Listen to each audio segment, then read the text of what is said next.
Hey, everyone, and welcome to the Headliner Podcast. We're your hosts, Nicholas and Elissa, and we're here to keep you in the loop on all the things you can do to promote your podcast. So, Elissa, what are we talking about today?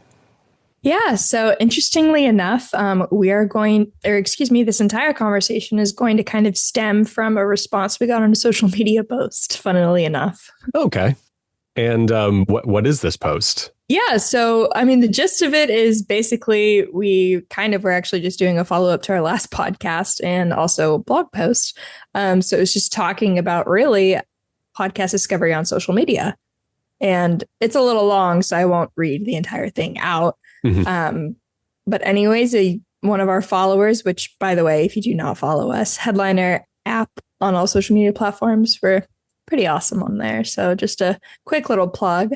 But anyways, one of our followers replied back to it. Yes, most of the shows I found lately come through Reels or Threads, not apps. Makes me wonder what great shows I'm missing just because they aren't surfacing in search. That's a very interesting point. And yeah, I think people listening might be able to tell where this is going. It's talking about the importance of posting to social and following your buddies at Headliner app on social, which, quick aside, easiest way to get a hold of us because Elissa, we are both in our 20s. I am for another month. So, we live on our phones. So if you ever need help with Headliner, probably just spam us on social, But anyway, the importance of posting to social. Yes, this commenter is totally right. A lot of podcasts are discovered on social media. I'd venture to guess it's most of them. And I'm sure there's a lot of data to back that up. Hint, hint, nudge, nudge. Please take the baton from me. Yeah, but even going just beyond social, today we're going to be just more or less talking about all the things you can do to help make your podcast more visible. So whether that is on social media, that's on YouTube, that's on search, that's in podcast apps, there's a lot of things that you can do. And thankfully, there's a lot of kind of cross-pollination with those. So it's not necessarily like you have to reinvent the wheel multiple times. So the first thing that we're going to go ahead and talk about, of course, is just getting on social media. So the kind of the statistic that we had put out there on our last episode is that 71% of listeners have reported finding a podcast on social media. That came from one of our studies. So we had like this lovely little poll that we sent out to a bunch of podcast listeners, and we got hundreds of people coming back saying how they're finding podcasts. And that was the actual number one way people are finding podcasts. So social media, you definitely can't ignore the power of discovery on social. I personally found podcasts on there. So pretty cool. And then kind of secondary from that is, of course, going to be kind of more the power of video on social media. So a separate study by ZebraCap conducted this year, 68% of video podcast viewers discover new shows via social media clips. So a little bit more specific. So ours kind of just more broadly, that could have included static posts or text-based posts across different platforms. Sure. But this one specifically looks at the power of video clips on social media. Which, let's break that down for a second. It makes total sense because what do people do whenever there's any downtime or, they need to stop focusing on something, so they need to distract themselves. They open Instagram, they open TikTok, Snapchat. Do people still snap the chats? Maybe the youths. The youths do? Okay. Well, that hurts because now I'm not a youth, apparently. No, but it makes sense. People go onto these apps to watch content, quick form content. And if they're getting something informative and interesting from a podcast, they're going to stick around. You just said that you discover podcasts through social media. I discover podcasts through social media. It isn't that crazy of an idea to suggest, so. But okay, so let's say they get on social media and they've turned on their push notifications, all the fun stuff. What can you do as a podcaster to get your content seen by more people on their YouTube, wherever?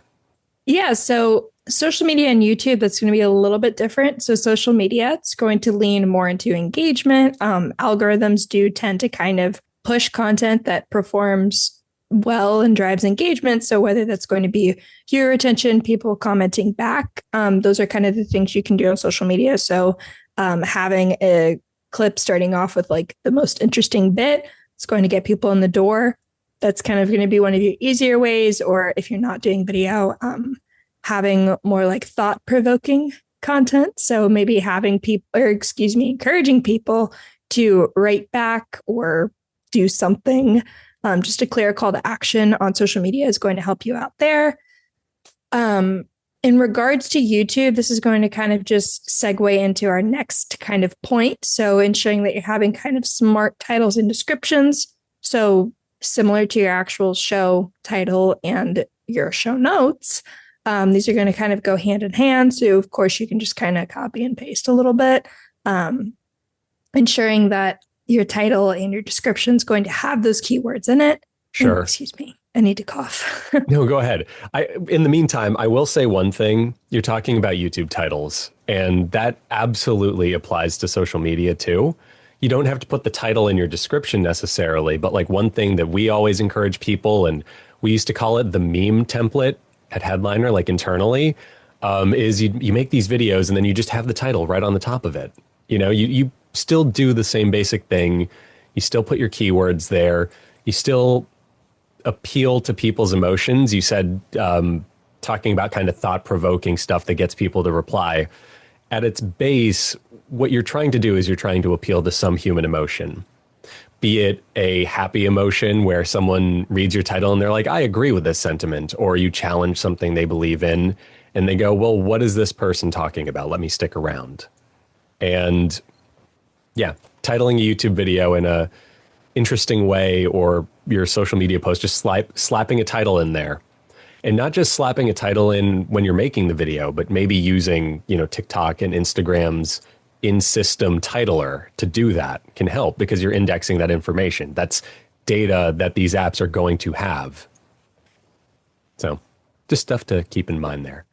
Anyway, back to descriptions. You were talking about SEO before you needed to cough. Thank you. You're welcome. Yeah. So looking at your descriptions, algorithms in YouTube, they can't index and they cannot crawl what's going on in your video, but all of the text related things connected to that video, they can kind of look at.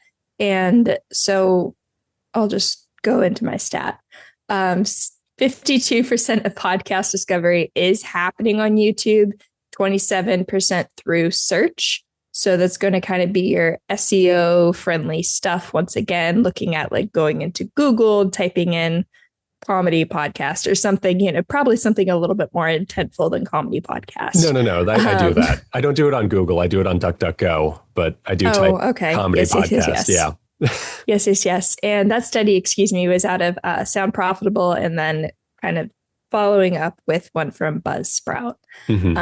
But so again, looking at, you have your podcast, and then now you're going to be more intentional with what's going with that podcast. So just having SEO stuff in there, maybe have one or two keywords in that title, a couple of keywords in your descriptions. You can get a little bit longer with it to kind of add some more queries in there, more context, more data, all that jazz. And just to kind of build off of that a little bit, and to give Elissa the chance to get her voice back, and also because it's helpful information, one of the best ways you can do that, I know like SEO is a scary thing to a lot of people. Elissa, you're in marketing, so you're like impervious to it, but I hear SEO and I quiver in my boots. Using tools like Eddie by Headliner, where the second you give us your audio, we're giving you a whole promo pack that includes keywords and descriptions and all that stuff. And you just have to kind of skim over those keywords and use a couple of them in your description. That's all it takes, So just wanted to put that out there, some practical information for everyone. Exactly. And while we're on the topic of Eddie, adding a transcript to your podcast. So whether that's uploading into your host directly or on YouTube, again, that's going to kind of load your show down with all sorts of keywords, because you're probably going to say it once or twice in your show. If you're talking about a topic, there's a pretty good chance you're going to say it. Again, search, YouTube can't crawl what's going on in your audio or in your video, but your transcript is a literal 1-for-1 replica of what you said. So great news. It can technically crawl it because you have a written account of what's going on there. Precisely. And then some podcast apps that allow for transcripts, which I believe Spotify is now allowing for transcripts. So that's pretty exciting news. I would imagine that that's going to kind of impact the algorithm a little bit more and kind of give it a little bit more intentful search discovery stuff, more on Spotify specifically, but other podcast apps, they've had kind of that podcasting 2.0 initiative.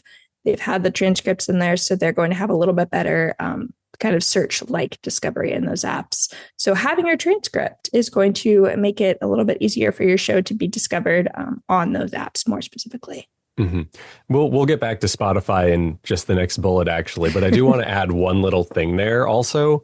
So yes, get a transcript. I think I've talked about it on this show before. What I do when I upload something to YouTube, scripted, podcast, whatever, is I upload the transcript as English.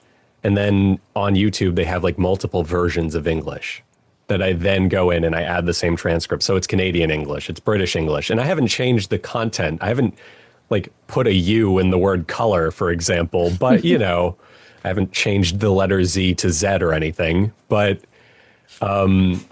it's helping index it and it's helping get that stuff, you know, trending on search more is the point I'm trying to make. As for the social media side of it, if I'm not mistaken, you can't upload a transcript onto Instagram or TikTok right now. But other than the fact that you can add captions using Make by Headliner, which you can access from Eddie, see that? That's really good vertical integration. Good segue. Thank you. So other than the fact that you can and should do that because it makes your visuals more appealing to people, people tend to follow along even if they have the sound on, though most people don't have the sound on when they're on social media, believe it or not. You know, that stuff aside, you can still help your indexing. So this is like my little hack. And I've been doing this since like, I started here at 2018. I've been doing it since like 2018, probably. So we've already talked about how writing titles for your posts indexes that information on TikTok and on Instagram. The same thing goes for their generated captions. So if you generate captions on TikTok and Instagram, they may not look as pretty as if you made them on Headliner, but what you can do is you can resize them and put them on the side of your video where no one's going to see it. And you can make them minuscule so nobody will ever know the captions are there. And then you can just use your Headliner captions and get the extra indexing from these apps. So that's my little pro tip. It's probably superstition, but it takes 2 seconds. So give it a shot. It worked for me. That's all I'll say. I posted something a couple of weeks ago, and I think it has like 20,000 views on Instagram right now. So it clearly might work. We love definite statements that aren't definite. Anyway, Elissa, let's talk about creating videos. Yeah, we're on the topic of creating video. We've said it before. We'll say it again. Make video for your podcast. Really does truly help kind of add a little bit more discovery, give you some more reach. More specifically, I have a stat. Ooh. Going with that statement. So social video posts actually drive up to 1,200% more engagement compared to static post. Mm-hmm. Wow. That's crazy. That's a lot of percent. That is a lot of percent. So, you know, if you have just like an image that's going on Instagram that gets engagement, but if you have video, you can get like tenfold. Yeah. 10.2 fold. 12-fold? 12-fold. It'd be 12-fold, right? Yeah, one of those is right. I'm sorry. The Dayquil is we'll blame the Dayquil, not the Don't even worry about it. Good math. But no, what you're saying is totally right in spirit, if not mathematically. No, video is a lot more engaging. Again, it's the natural language of social media at this point. 10 years ago, Instagram was all text posts, video, or not text posts, all image posts, right? And captions and stuff like that. But it isn't anymore. And podcasting used to just be audio, but now there's a big video component to podcasting. You know, we were talking about how we're going to come back to Spotify, and this doesn't just apply to your Instagrams and your TikToks anymore. Spotify now allows you to post podcast clips. You can put audiograms on Spotify. And I feel so validated by this because for the longest time, I've been saying that audiograms are the single if your podcast is an album. And now when you look up a podcast on Spotify, you literally are getting that exact model of, do you want to try one part of this podcast out? So it's literally a single now. So yes, make videos for your podcast. Even if your show isn't full video, you should be making video clips for it. That is a pretty standard thing. It's as simple as if you're recording remotely on Riverside or Zoom anyway, you already have the video. So just use it. Exactly. And, kind of going with that video, really easy content repurposing. So if you're like, hey, I need to have a content plan, I need to get on social media, tools like Headliner can help. So every time you have a full-length video or a full-length release of your audio first podcast, you can get up to 10 different clips, caption styled, branded, all of the beautiful things sent to your inbox directly. So really easy way for you to kind of have 10 really solid social posts that can drive up to 1,200% more engagement than if you were to just send out a tweet or post your show art, say, hey guys, new episode.